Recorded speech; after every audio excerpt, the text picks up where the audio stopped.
টুকিটাকি মাছ দেখা যাচ্ছে, এত বেশি না। ওকে, তো ঠিক আছে, সবাই ভালো থাকবেন, আমার জন্য দোয়া করবেন। আর মাছ যদি পাই আপনাদেরকে দেখাবো, আপনারা দেখবেন। মূলত আসলে দীর্ঘদিন এই বাড়িটা মানে নিরবতা ফলো করতে, নিরবতা এবং কোনো মানুষ বসবাস করে না। তো চলুন।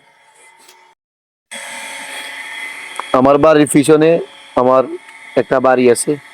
আসলে এখানে পুকুরে অনেক পানি জমা ছিল। আসলে এবার বন্যার টাইমে এই বিশাল এক বড় ডগি দেখেন।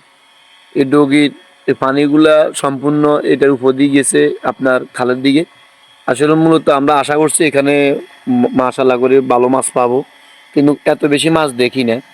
এই যে ইসার পরে দেখতেছি মাছ তেমন বেশি দেখা যাইতেছে না। এখানে একটা না পুকুর, আমার আরেকটা পুকুর আছে। এই যে, এই যে আরেকটা পুকুর। এই পানিগুলো আমি আমার এই খেতে দিব।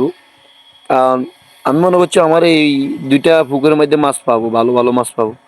এখন দেখি যে কোনো মাছ দেখতেছি না। যাক, বাকিটা ইনশাল্লাহ দেখা যাক, দেখি মাছ পাই কি না। যদি পাই আপনাদেরকে দেখাবো। আর আসলে যে বন্যা হয়েছে আমাদের সুসাইডে, বিগত আরও এই আপনার 30-40 বছরও বলে এই বন্যা হয়নি, সবাই বলে। আর এটা হলো আমার পুরান ঘর।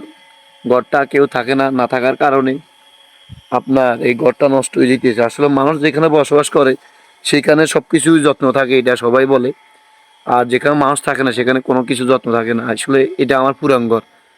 আমি এই ঘরটা আমার বোন সাওয়াল্লাহ দিয়ে দিছি, আর বোনও এখানে থাকে না। তো এই বাড়িটা আমি নতুন করছি। নতুন করার কারণে আসলে গাছ গোছও আসলে একটু হিবিজিবি হয়ে রয়েছে। মূলত আসলে না থাকার কারণে আসলে অযত্ন হয়ে রয়েছে, এটা সবাই বুঝেন। তো আসলে মাছ তেমন বেশি নাই, আমি আপনাদেরকে বলছি যে মাছ তেমন বেশি নেই। যাক, ফাইলে আপনাদেরকে দেখাবো।